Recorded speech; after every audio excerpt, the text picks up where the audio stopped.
নমস্কার, আপনারা দেখছেন কলকাতা টিভি ডিজিটাল, আর আমি আপনাদের সঙ্গে নিমাই পান্ডা। ইসলামাবাদ টক্স অর্থাৎ যে যুদ্ধ শুরু হয়েছিল 38 দিন পরে তার যুদ্ধবিরতি শুরু হয়েছে এবং একের পর এক ডেডলাইন বেঁধে দেওয়ার পর হুমকির পর হুমকি এবং তার সঙ্গে যে আক্রমণ চালাচ্ছিল ইসরায়েল এবং আমেরিকা ইরানের ওপর, তারপর ইরানও পাল্টা হামলা চালাচ্ছিল।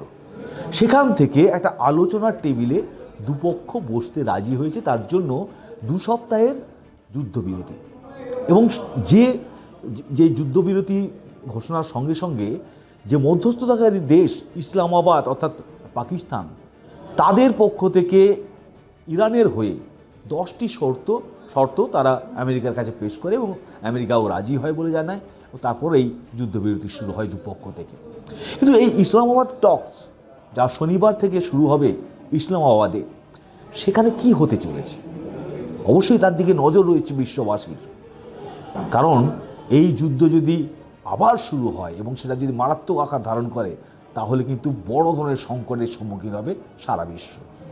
কিন্তু তার আগে, এই আলোচনার আগে, জেডি ভান্স, আমেরিকার উপরাষ্ট্রপতি, তিনি ইসলামাবাদের উদ্দেশ্যে রওনা দেওয়ার আগে সংবাদ মাধ্যমের মুখোমুখি হয়ে যা জানিয়েছেন, তাদের কার্যত ইরানকে সতর্ক বার্তা দিয়েছেন। কি বলেছেন তিনি বলেছেন যে তিনি মনে করেন যে এটি একটি ইতিবাচক আলোচনা হবে এবং এর থেকে একটা সুরাহা বেরিয়ে আসবে। যুদ্ধ যাতে না হয় তার একটা পাকাপাকি ব্যবস্থা তৈরি হবে।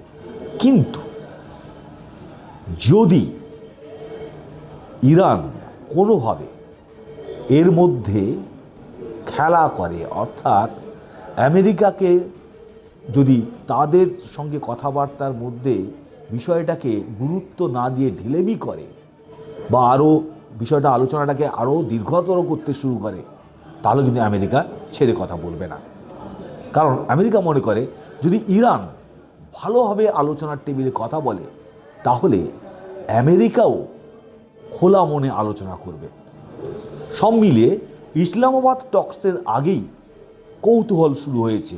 আবার আলোচনাতে যোগ দিতে রওনা দিয়ে জেডি ভান্স যেমন এই আলোচনা থেকে একটা সুফলের আশা করছেন, ইতিবাচক ফলের আশা করছেন, তেমন কিন্তু ইরানকে সতর্কও করে দিয়েছেন।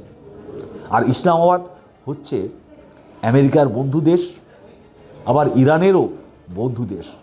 পাশাপাশি পাকিস্তান যা হচ্ছে ইরানের প্রতিবেশী দেশও। ফলে এই জায়গায় দাঁড়িয়ে যে মধ্যস্থতার ক্ষেত্রে ইসলামাবাদ ইতিমধ্যে একটা ভুল করে বসেছিল যে এই যুদ্ধবিরতির মধ্যে লেবানন ইনক্লুডেড মানে রয়েছে কিনা বা বাইরে রয়েছে কিনা, ইরানকে তারা জানিয়েছিল যে এর মধ্যে ইনক্লুডেড রয়েছে। আবার ইসরায়েল যেভাবে লেবাননে হামলা চালাচ্ছে, তারপর আমেরিকা বলে যে না লেবানন, ইসরায়েলও বলে যে লেবানন এই যুদ্ধবিরতির বাইরে। সেই নিয়ে একটা গোলমাল শুরু হয়েছিল এবং কার্যত পাকিস্তানের দিকে, বিশেষ করে পাকিস্তানের প্রধানমন্ত্রী শাহবাজ শরীফের দিকে আঙুল তুলেছিল ইরান এবং অন্যান্য দেশও আঙুল তুলেছিল যে তাদের কূটনীতি, বিদেশের দুটি এই যুদ্ধকালীন দুটি বড় শক্তিশালী শক্তিকে আলোচনার টেবিলে আনার আগে কূটনৈতিকভাবে সামান্য শব্দের এদিক ওদিক হলে যে বড় ধরনের একটা সমস্যা তৈরি হতে পারে, সেটা প্রকাশ্যে চলে এসছে। ফলে ইসলামাবাদ এখানে রেড জোন তৈরি করেছে, যেখানে আলোচনা হবে, সেখানে সিকিউরিটি টাইট করেছে, অনেক কিছু।